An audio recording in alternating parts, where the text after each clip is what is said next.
აი ეს დადიხარ ავტობაზრობაზე, მანქანებს ათვალიერებ და ჰოპ, BMW 740 2022 წლიანი. ეს ვიზუალურად უბრალოდ შეხედეთ.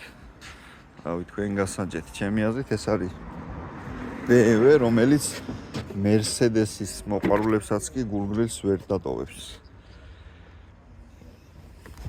აი ეს ჩაჯდები.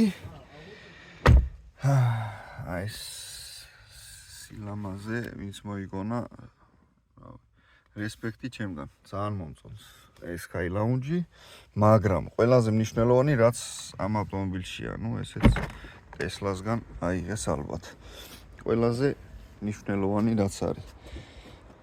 ეს ავტომობილი არ არის შექმნილი წინა სავარძელზე სასეირნოდ, ეს არის უკან სასეირნოდ და ყველაზე კარგი რაც აქ არის, აი ამხელა მონიტორი, ამით შეგიძლია ყველაფერი აკონტროლო აქ. რადიო ჩართო, ხმა აქედან აკონტროლო.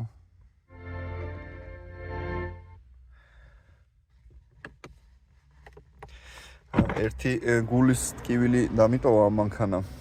ჩემ მანქანაზე წინა საჭესთან როცა ვზივარ და უკანა შუშებს ჩავკეტავ, მგონია რომ მე ვმართავ ყველაფერს და აქედან კიდე რავი მძღოლის კატაპულტირება შეგიძლია. BMW 740 აი 2022 წლიანი. რავი თქვენი აზრი დაწერით კომენტარებში.